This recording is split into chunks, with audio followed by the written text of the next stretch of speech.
O ministro do STF, Marco Aurélio Mello, defendeu o desmembramento do processo do Mensalão. Ele disse que dos 38 réus, só 3 têm o direito de julgamento pela mais alta instância do judiciário. Os outros deveriam ser julgados pelo primeiro nível da justiça brasileira. Esse é o assunto do comentarista de política do seu jornal, Paulo Vanucchi, que já está no nosso estúdio. Boa noite, Paulo. Boa noite, Eli. Me diz uma coisa. Claro. Boa noite. Como fica o cenário político agora, na sua avaliação, com o início desse julgamento? Eli, o meu comentário hoje é um comentário sobre o julgamento que começa amanhã, às 14h, que está sendo apresentado numa enxurrada de notícias, e notícias muito exaltadas, muito polarizadas, muito partidarizadas, por isso que eu falei enxurrada, de uma maneira muito emocional, quando, na verdade, os ministros do Supremo precisam se pautar pela serenidade e decidir com base nas provas. Nesse sentido, eu quero chamar a atenção, em primeiro lugar, para dizer que o presidente do Supremo, o ministro Carlos Aires Brito, uma pessoa a quem eu prezo muito, meu amigo pessoal, com quem fiz vários eventos de combate ao trabalho escravo, defesa dos direitos às terras indígenas, cometeu um erro. Todos nós erramos, o presidente da República erra, eu acho que até o Papa erra, ao marcar o julgamento tão nas vésperas de eleição. Se foi um erro demorar tanto tempo, não pode corrigir um erro com um erro ainda maior, criando esse clima de assanhamento em uma mídia que vem abandonando o seu papel de informar com isenção, de apresentar sempre os dois lados. E o primeiro desafio do Supremo, a partir de amanhã, no julgamento que vai durar um mês ou mais, é decidir sobre um julgamento já feito pela mídia. A mídia já julgou, já condenou, ela decide o que é prova, o que não é, e não é papel dos jornais, das televisões isso. Então, nesse sentido, o que se espera, e eu tenho um empenho muito sério, inclusive essa fala do ministro Marco Aurélio, é importante porque já antecipa uma opinião que ele terá de ser dada a partir de amanhã, porque é uma das teses de defesa.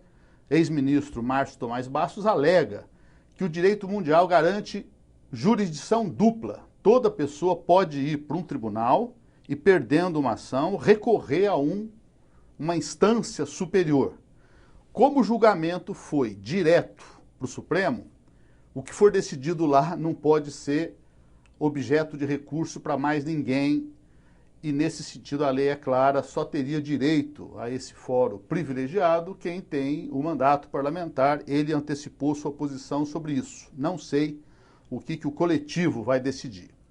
Agora, o que é mais importante é entender que se o Supremo tivesse examinado provas, tivesse condenado em janeiro passado, por exemplo, não haveria interferência no processo eleitoral. Se ele julgar depois, condenar, absolver, não tem. Agora, fazendo um processo de mais de um mês nas vésperas da eleição, interfere, distorce e provavelmente não decide o resultado, porque o eleitor brasileiro está amadurecido, as pesquisas já mostram que ele tem opiniões sobre o mensalão, assim chamado, sobre os seus exageros. E nesse sentido, eu pergunto, se um réu como Zé Dirceu, ele eventualmente for absolvido, haverá alguma reparação por todo o linchamento já feito? Eu pergunto, os ministros teriam coragem de absolver um Zé Dirceu depois de ter havido já uma condenação pela mídia, acusando-o de culpado? Termino lembrando que nisso a mídia corre o risco de repetir um erro que ela cometeu várias vezes. Ela fez propaganda e pediu uma ditadura militar no Brasil em 64, nunca fez meia-culpa por isso. Ela cometeu erros como o da Escola de Base de São Paulo, em que ela linchou, condenou e depois se revelou que os seus donos eram inocentes. Ela vem tratando agora o Roberto Jefferson como uma espécie de herói, quando tratou como bandido, quando ele era membro da tropa de choque do Collor. A própria mídia, um grande canal de televisão, já reconheceu que inventou a candidatura Collor de Mello. Então é importante que o Supremo julgue com base nos autos. Se houver provas, se houver demonstração clara, que tome uma decisão, mas nunca siga o ambiente emocional de uma mídia que está empenhada como força política.